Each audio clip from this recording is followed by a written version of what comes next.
All right, last time you took a timed argument essay, remember that? It was all about artifice and whether or not you should kind of like change, alter who you are, pretend to be something you're not in order to gain power in our culture. I have sample. I should have the, yes, good, I have extras. So first I'm going to give you another copy of the prompt because I had last period on computers. Anybody else get snowed in yesterday? How was the snow down here? So we're going through snow at normal speed, even speeding. I got up early. I was like, okay, I'm gonna have like, I gave myself like an hour and a half to get to school, and usually it only takes me a half hour. So it was like awesome. And I got out of the road, and I was like just on my street, like 600 North in Salt Lake. I was just like slipping everywhere. I was like, okay, but maybe the freeway is better. And I got on the freeway, and within like half a mile, I saw 5 wrecks. And I was like, there's no way I'm going to school for these kids. And wrecking my car, so I just turned around and came home. But I guess it wasn't as bad as up down here. It's like, It was really pretty heavily during this period. oh, but not like right before you got to school. Yeah, It there was a little bit of snowing, snow. and then we got to school, and it started really hard. Got it. Okay. A lot of the car kids definitely went out. On their cool. Well, I mean, that is cool. Yeah. Oh, there was? Yeah. Yeah. Okay. Oh, that was. Whenever there's a wreck there. Okay, so I gave you the prompts. That should be familiar. You've seen that before. Then I gave you 3 essays from AP. Now this is the old style of grading. It was on a 9-point scale, and they didn't like say you get 1 point for this, 2 points for that. It was just like, this is a 7 paper, this is a 4 paper. I missed that way, but they give you kind of the breakdown right there. Don't worry about that so much for now. Let's turn to the first essay. And I'm going to read this out loud to you because it's written in cursive, and I don't want to leave anyone behind just because they maybe didn't learn cursive. And I might stumble a little. All right, while I'm reading it, you are playing teacher. So you are trying to give this person feedback to help their essay be better. And you're trying to tell them what they do well. I don't do that as well as I should. Sometimes I'm like, I'm not gonna waste my time with all the good stuff and just talk about the bad stuff, which is probably hard on your self-esteem, but oh well. So as you're going though, try and give them good feedback and constructive criticism to help in their writing. All right, so it says, although many may argue that a nation's leaders must be held to a morally superior standard and use only honesty and ardor in their, this is gonna be hard, pursuits.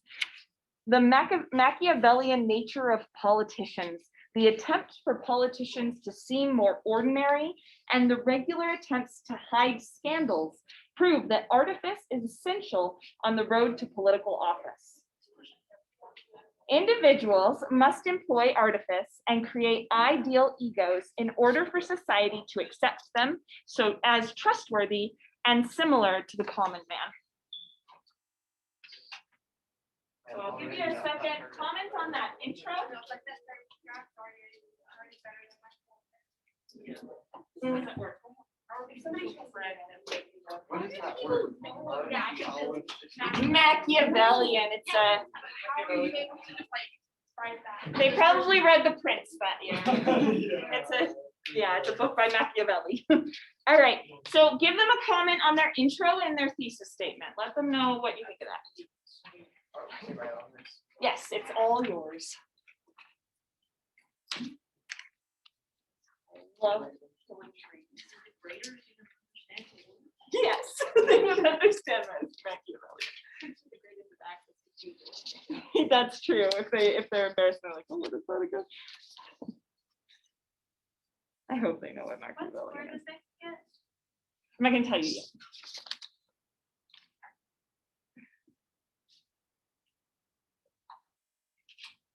Okay, and I want you to try and be specific and tell them what's good about their thesis statement.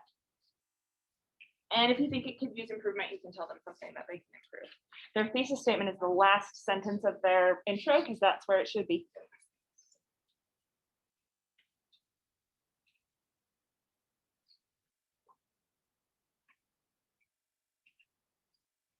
So you guys, I did not tell you this, but this is, I hope you figured it out. It's just the second document in the email I sent you.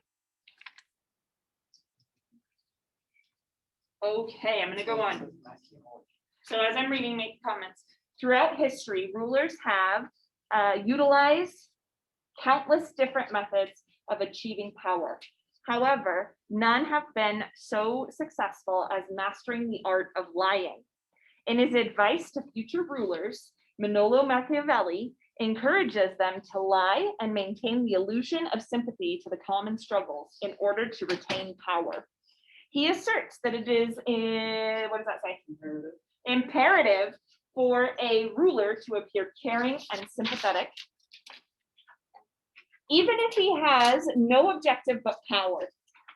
Machiavelli argues that to be sincere and honest is akin to being vulnerable. A ruler must be skilled in the art of deception if he is not to fall prey to usurpers. Thus, it is essential that he appear humble and morally upright to his constituents, as he is to appear idealistic despite his nature being, what do you think that says? Identical? I think so. There's C in there somewhere. Identical to his citizens. Okay, give them a comment in this paragraph about their use of an example. So they're quoting from this book called The Prince, which actually a lot of AP English students will read. I chose not to do it, but so the comment on in that paragraph, how they use the example, if they do it well, if they could improve. Yeah, Cooper? The word's idealistic. Oh, appear idealistic despite his, thank you, despite his nature being identical to his citizens.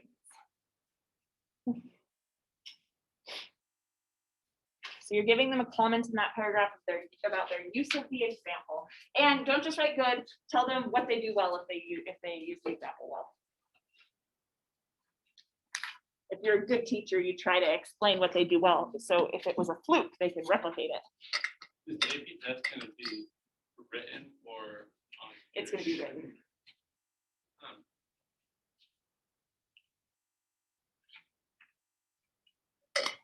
Truthfully, I got to choose whether I wanted it to be written or on computers. And last year when we did it on computers, I noticed students really struggling in ways that they don't when it's handwritten. And then we also had 3 students who had to take the test twice because the text didn't work. And I really didn't want that to happen again. So I just stuck with handwritten because it's worked in the past. But I made sure that it's not being graded alongside. So all of your handwritten ones will be graded alongside other handwritten ones. They won't compare between the computer and handwritten. So because on the computer you can write more, everyone can mostly. So it'll still just be graded with other handwritten essays. Is spelling going to play a factor? Spelling really doesn't, unless like every single word is spelled wrong. If there's a few things that are spelled wrong, that doesn't affect you. Same with like commas and grammar errors, it doesn't affect your score. They know it's a first draft. Yeah. Okay, let's go on. Many popular politicians employ this illusion of modesty in the modern age. President Barack Obama, a favorite among much of the nation, was the first sitting president to ever appear on a talk show. Despite his, I don't think that's true, but we'll just go on. Despite his many addresses to the nation, his appearance on a talk show enabled him to win the hearts of millions as he was shown to be humble, ordinary, and accessible. This played an enormous role in him winning the trust of the American people and securing a second term. Similarly, Bill Clinton was the first presidential candidate to appear on a talk show. See, that's what I thought.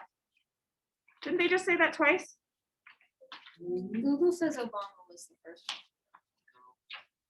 one. Oh, okay. Well, this is, the first sitting president. Okay, that's the difference they're making. Sorry, that is not essential to their score. But they said the first sitting president to appear on a talk show was President Obama. Bill Clinton appeared on a talk show when he was running. Now, okay. And he played the saxophone. Anyway, president candidate to appear on a talk show, allowing him to easily reach the public and What do you think that says? Except, Yeah. you think, okay, this is at the top of page 3. Allowing him to easily reach the public and accept something his ideas, winning him the presidency. Therefore, the appearance of modesty and accessibility plays an enormous role in a politician's what is it? I just said cherry. Why did they Charm? write it first? Charm. Charm of something, I think it's nuances. The last word is success. success, charm of success. I hate it when everything's just. Okay, we'll see. All right, comments here also on their paragraph structure. What do you think of their paragraph structure? And if it's good, what makes it good? If it's bad, what can they improve on? And don't fault them for handwriting, because the graders don't take that into account. They're not supposed to, at least. Even if they can't read it? They will spend hours making sure that they can read every word. That might be a good strategy. No, that's a bad strategy though, because it will subconsciously bias them against you, but they're not supposed to let it So write really Influence neat them. and then they might like you more. a little bit, yeah. But you don't write too neat, because that means that you're spending too much time with your handwriting, you know? A little messiness is good. Isn't it weird how like bad handwriting, bad, but then you have good handwriting, then you have cursive, which is supposed to be better, but it's actually harder to read. It used to be, I think, the same to read, though. I think we've just kind of lost the skills, right? You know, Yeah. and then it has a flaw at this point. Do they And for still writing, teach it in Yeah. elementary school? Do they still teach it in elementary school? No, they cursive? don't. They taught it when I was. Yeah, we were like the I last. don't, I'm thing. like, I don't taught it. Eric. Oh, You did? so maybe it just depends on the school now. Yeah, We it spent like depends a I think it year on depends cursive. the It's a teacher. year wasted of my life. In July, you're only allowed to write. Guys also like. Okay, let's keep going. The recent election was extremely polarizing as the American people were presented with two of the most radical candidates, Donald Trump and Hillary Clinton. Yeah. Throughout 2016, each news cycle was equipped with scandals from both sides, scandals that the two parties had attempted to hide.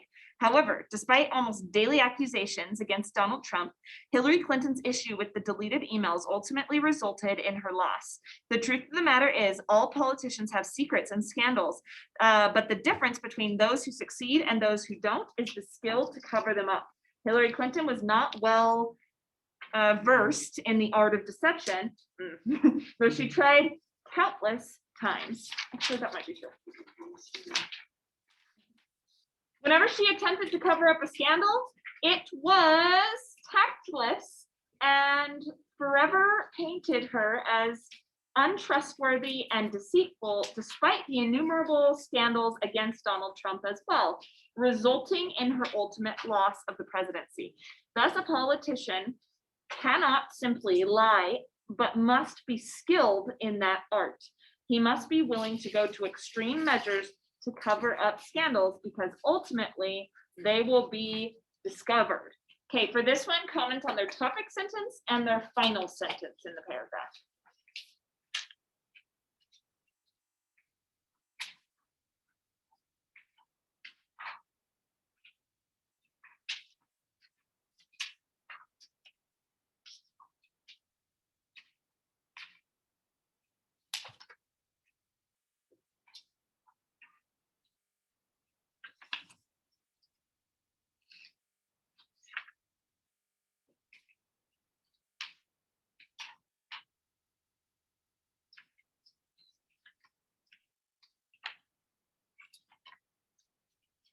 So their first sentence in the paragraph and their last sentence in the paragraph, you're commenting on both.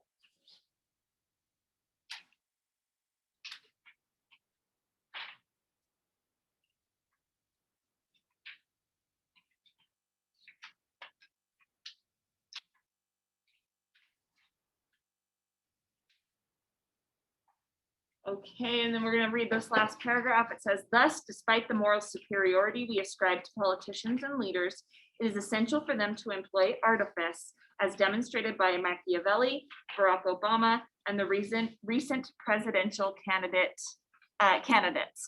4, only then can they win over a nation's trust and hopes if they are considered better but act humble.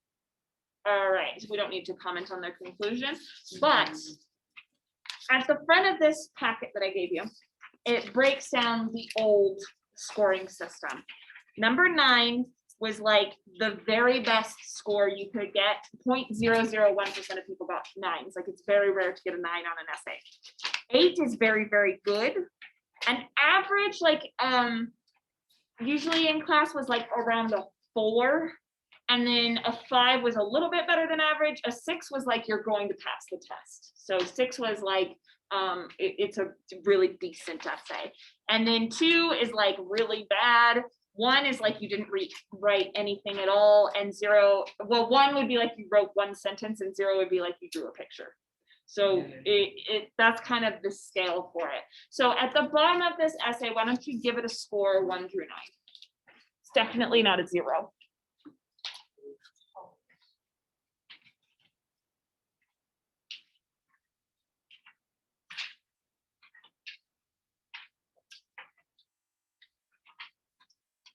And this kind of scoring was kind of this gut reaction, like it was after you had seen a bunch of them, so I know that you haven't seen a whole ton of these. But it's kind of a gut reaction, like this seems like a 7 paper. You can kind of think of it as like an 8 is an A, a 6 and 7 is a B. What do you think it deserves? Usually it's about like 9. I don't know why they didn't. A nice round number. Yeah, 'cause that seems like if you actually did credit, it'd be like a weird.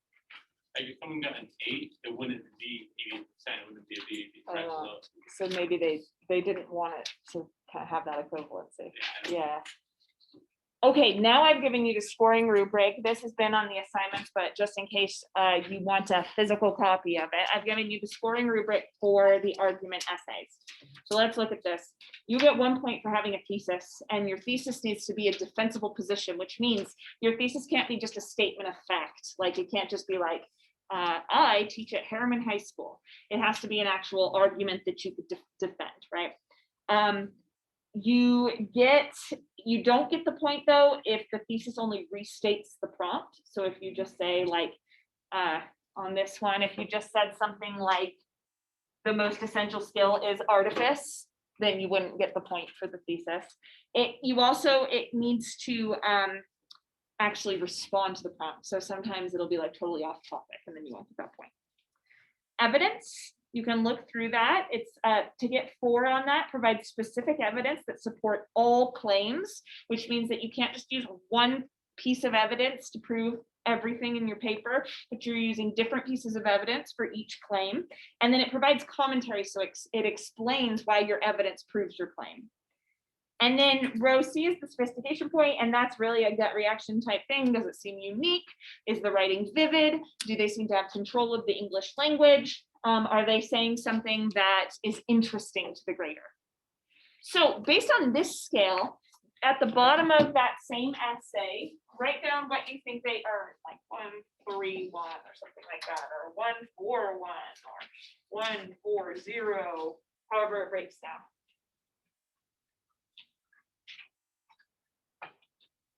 Ooh, that marker smells good. Juicy one.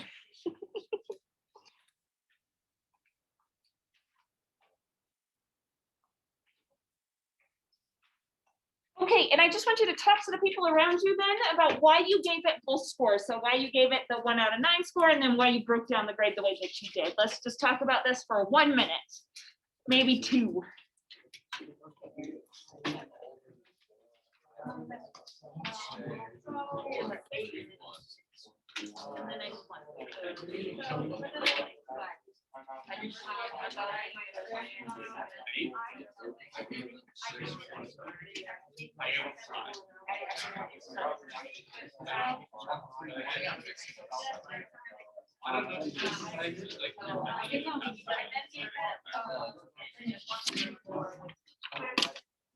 But then they gave full credit.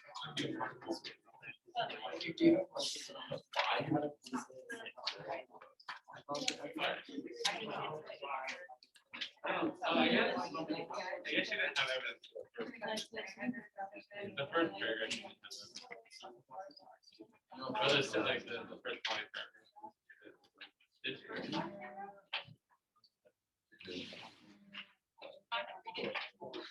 Okay, we're gonna read the next essay now as a comparison. Don't worry, I'll tell you the scores later. So go to essay, the next one. Essay, the next one, 3B. No, but I'm still gonna read that well.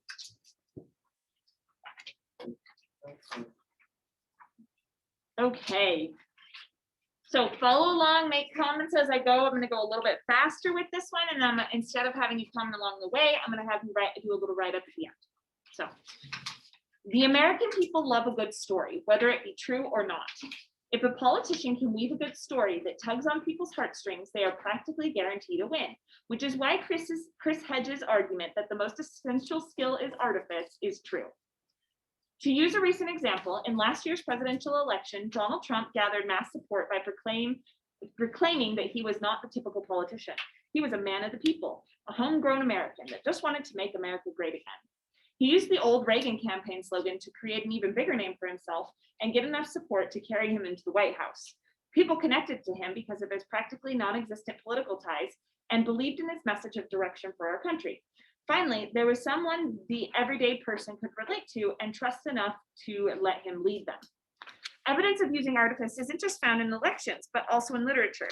In the book The Hunger Games, the two main characters of Katniss and Peeta create a story to foster compassion for them in the hopes that it would help them both make it out of the Hunger Games alive.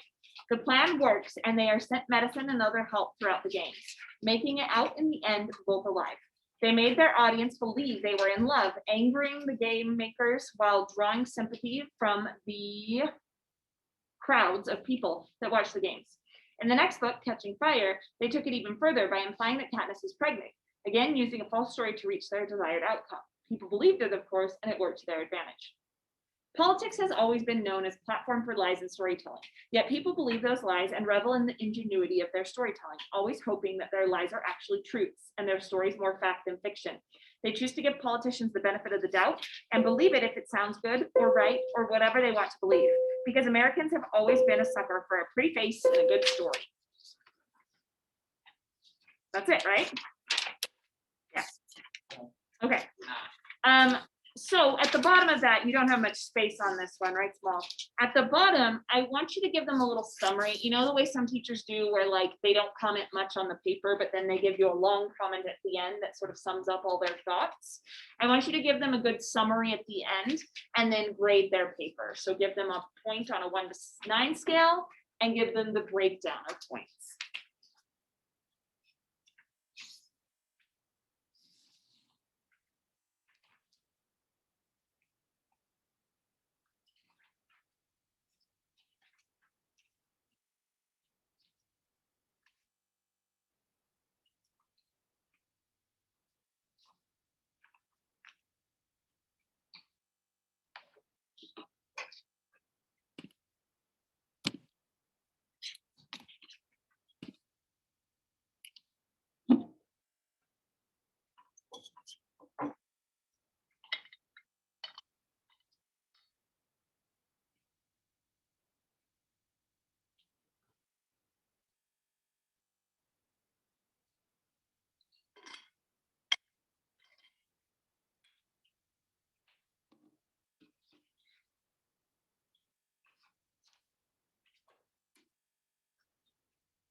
Try and give them good feedback so that they know the main thing that they did well and the main thing that they need to improve on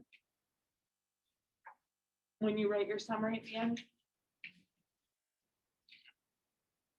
Like if you could change one thing about their essay, what would it be?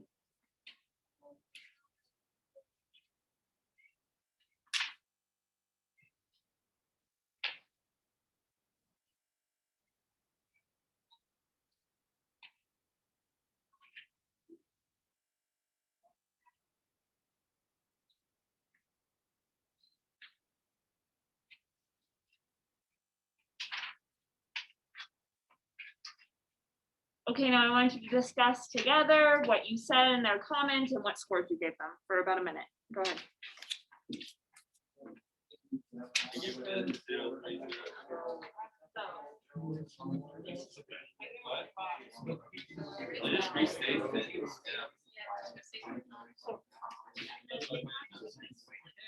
Yeah, I did. I like the car. I didn't like the way it had two body. That's why I got it. And then the last.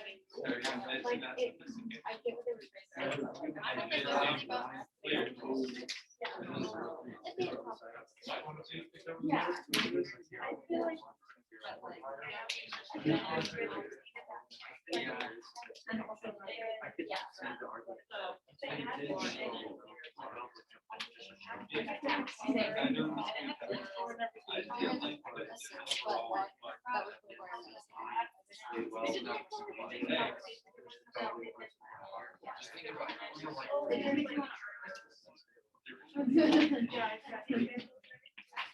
I don't know if that makes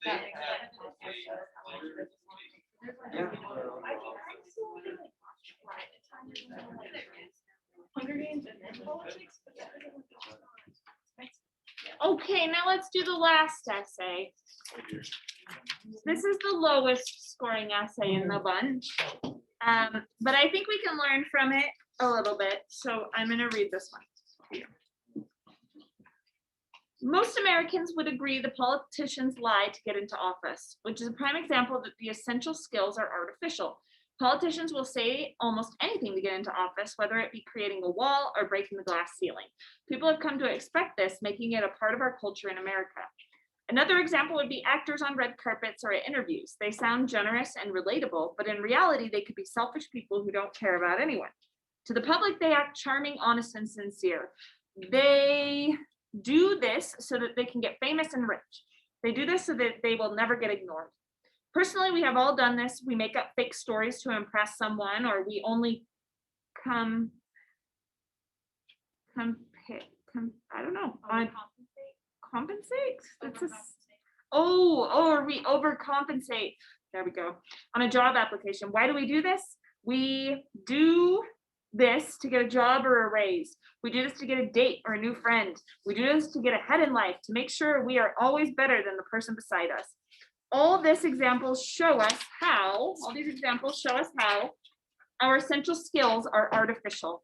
In the end, we all lie or pretend to have a skill that we don't have.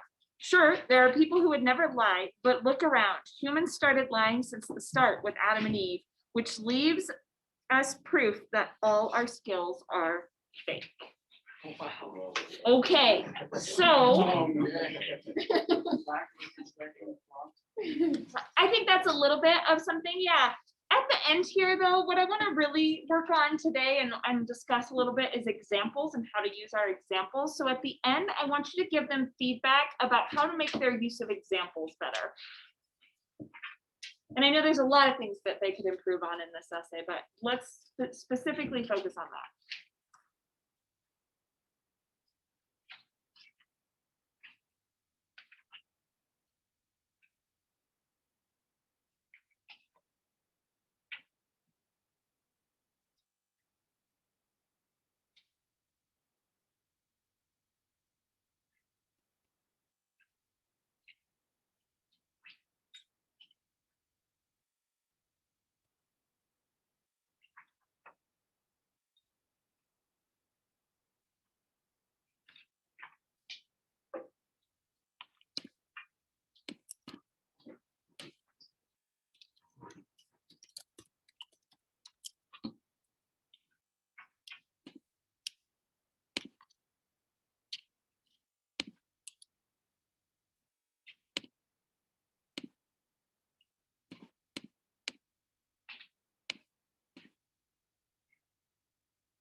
Okay, and then score this one. Give them a score.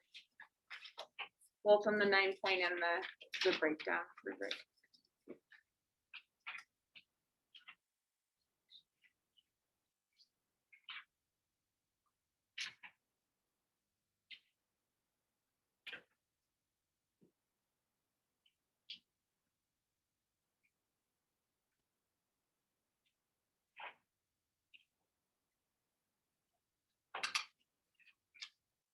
I'm headless this whole time. Sorry, guys.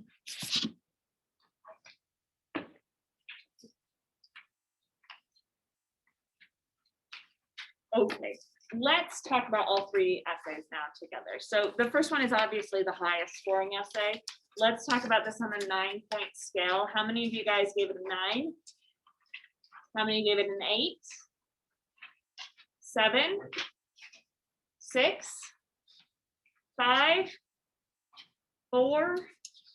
And then anyone below 4? Yeah, okay, good. So for those of you who gave it an 8, you scored it pretty high. What do you think deserved an 8 about this essay? What made it deserving of an 8? There you go. Well, let's start with the thesis statement. So the thesis statement here says individuals must employ artifice and create ideal egos in order for society to accept them so as trustworthy and similar to the common man.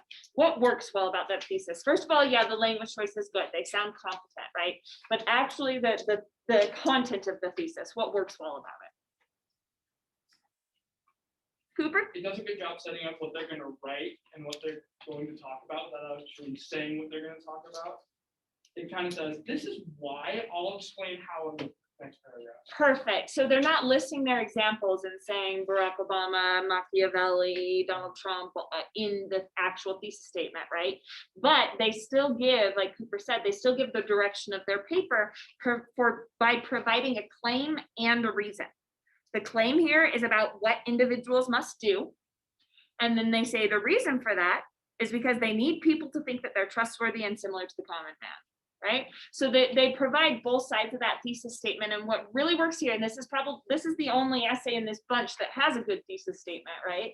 What really works there is that they have now given themselves a blueprint for the rest of the essay. And they don't have to worry about, well, they still kind of have to worry about it, but they don't have to like invent points that they're going to make along the way because they've already set up all of their points right here in the thesis. And they've set up argumentative points, not points about the examples. But let's talk about the examples. In that first paragraph, you commented on what works about the Machiavelli example or what they could improve. What did you say about how they used that example? What works about it? Yeah, I think It's specific and it's relatable. Like it shows that they know what they're talking about.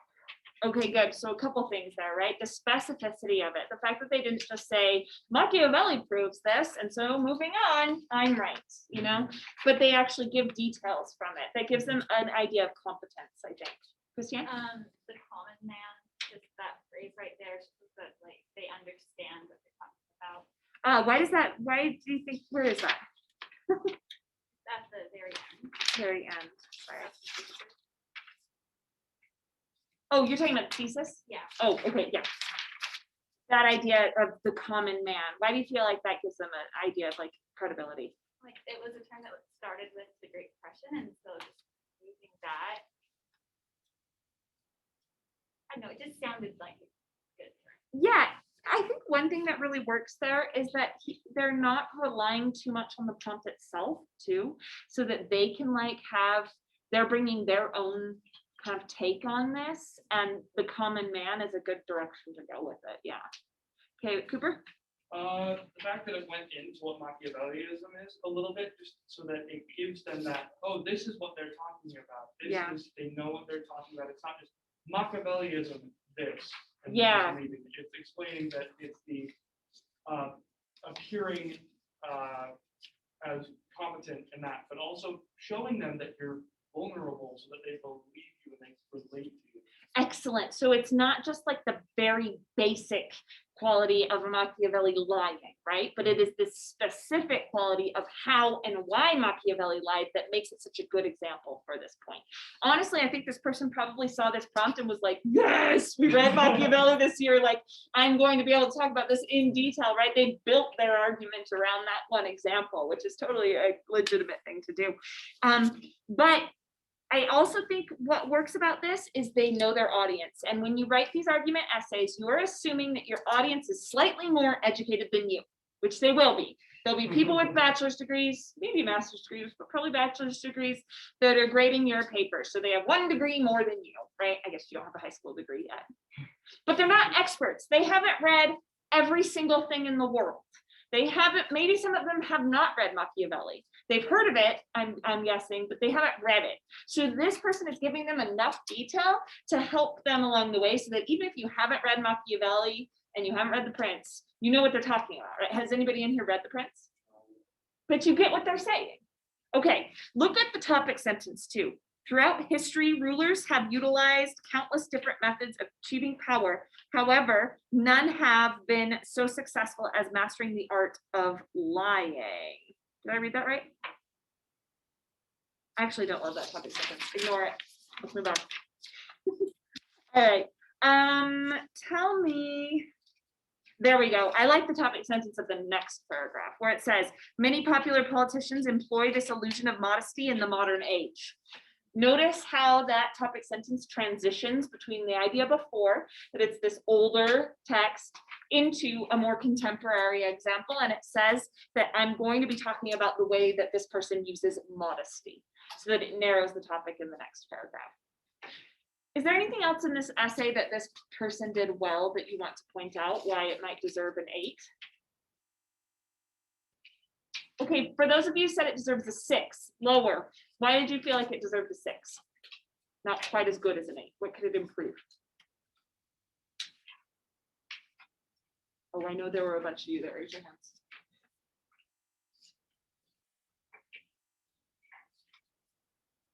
Okay, how about a 7? If you said it got a 7, why not an 8?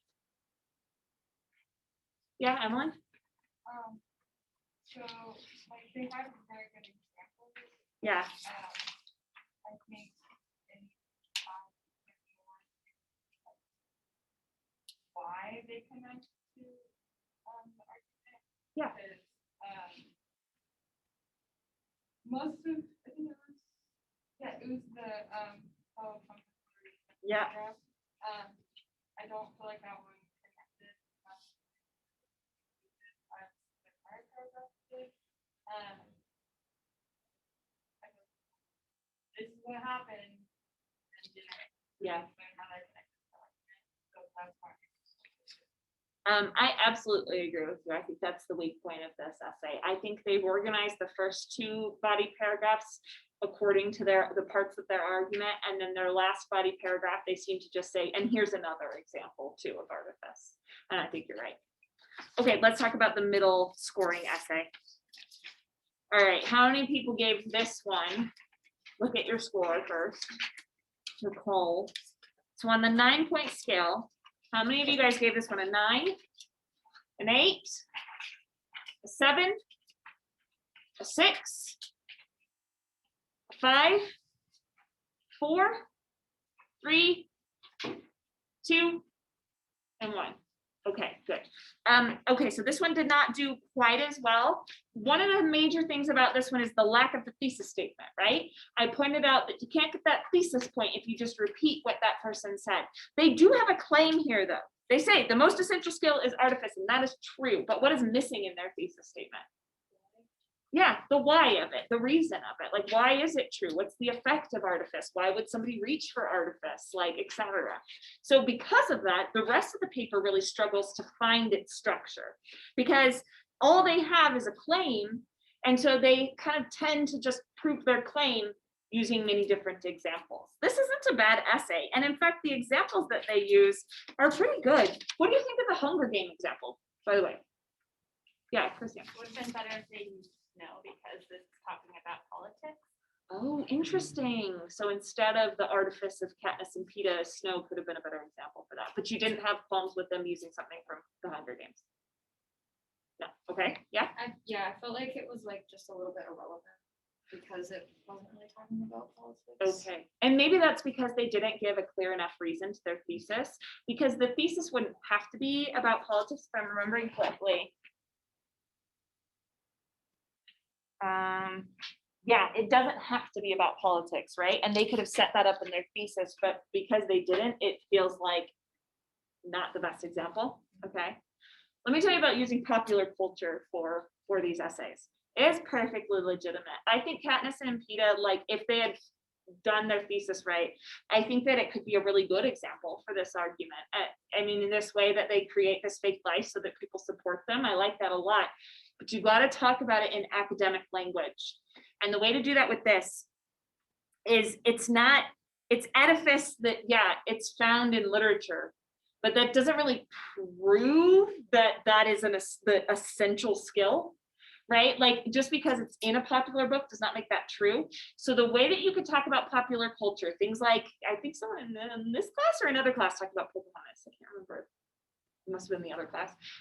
The way you can talk about like Disney or anything like that is if you frame it right and you say something about this being something that Americans like or that people responded to. It sold so many copies, so people obviously connect to this idea. You know, you're not saying it's true because Elsa from Frozen did it. That doesn't make it true, but it does demonstrate that people really like this idea because Frozen was a very popular movie. And if you're going to use pop culture references as examples, at least kind of shift, have varying kinds of examples. So it's not just pop culture for the full essay, but it's also politics and Machiavelli and the Hunger Games, shifting the different kinds of examples. Yeah, Enoch? You get points taken off for having your example false. Like if you say stuff that's not actually true. Yes, but sometimes the graders aren't going to catch it. So I had, yeah.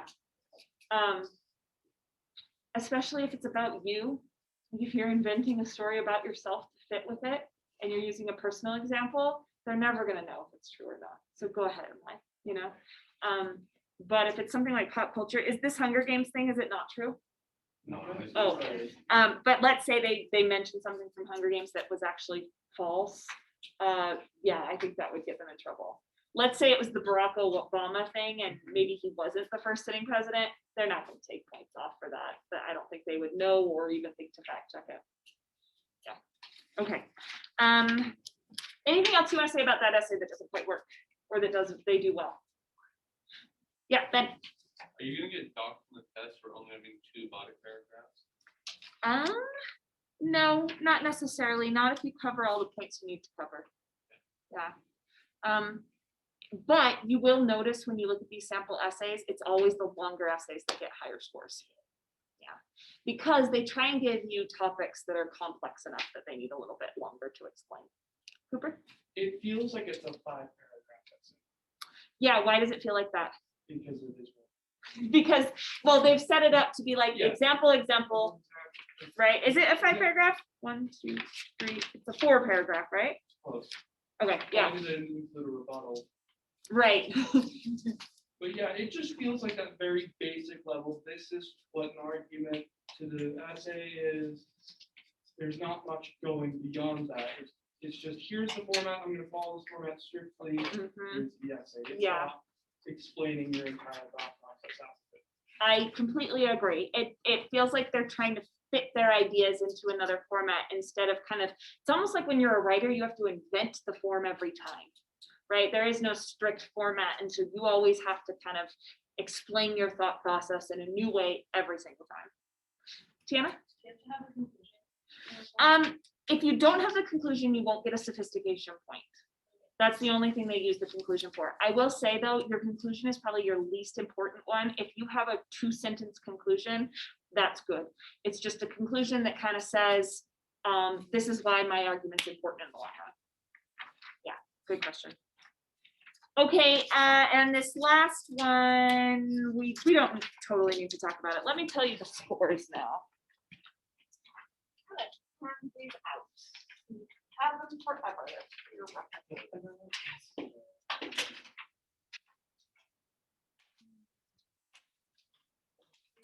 I'm sick of the internet. I'm not doing anything on the internet anymore.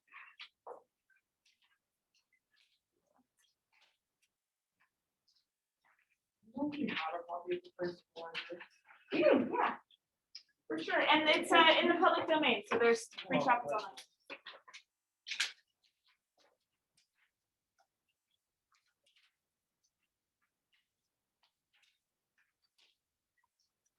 All right, these are the scores. 8 for the first one, 6 for the second one, and 2 for that last one.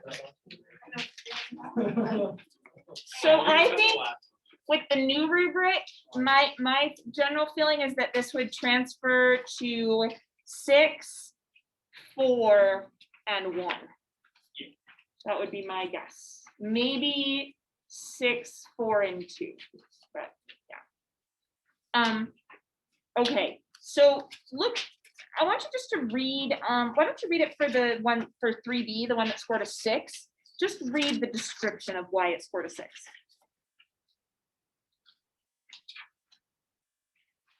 You guys at home, this is like just the last page of the sample essays. I didn't separate it for you.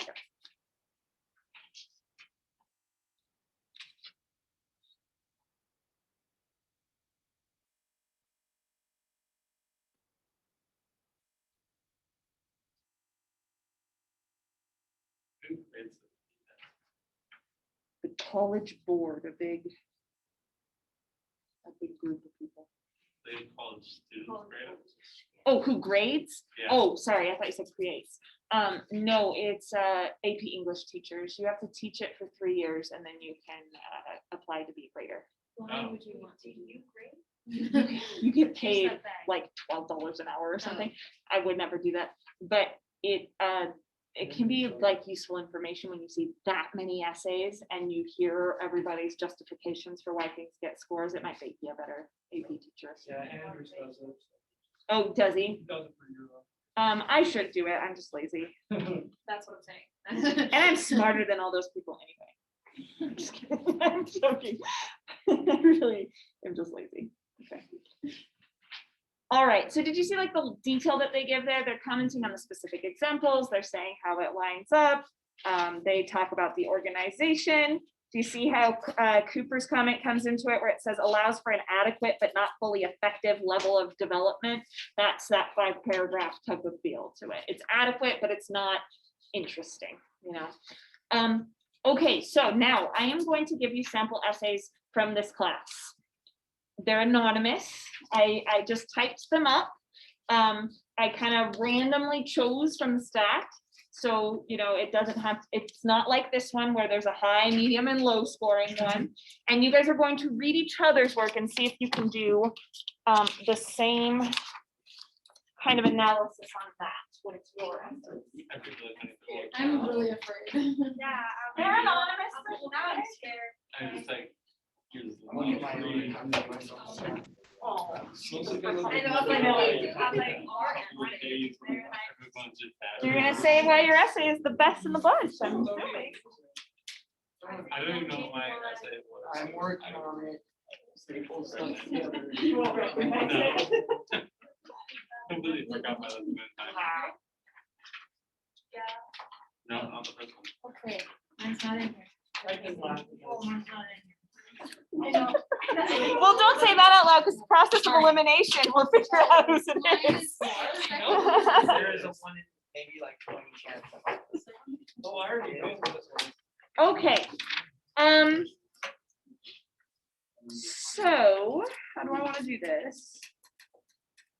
I am going to have you work on these in groups. So you now have this green scoring sheet. Basically, I've chosen 3 essays from our class, and I want you to write the scoring sheet, justifying the scores. Your scores for these essays are gonna have nothing to do with what score they actually get. So no pressure there. I'm grading these essays, but instead of doing it 8, 6, and according to the old rubric, you're gonna give them scores according to the new rubric, a score 1 through 6. And you're going to break it down the way that we do with the dashes, and you're gonna justify in a little explanation why they get that score. And I'm gonna have you work in small groups on this. I'm gonna have, let's just you 3, the usual 3, Ray, Saban, and Anya. You 4 right here, you 3. How do I do it? I don't want these giant groups. Let's have Mallory, will you come work with these 3 right here? And then you 4 right there. And then Tiana, will you come work with these 3 over here? Okay, and then you four back there.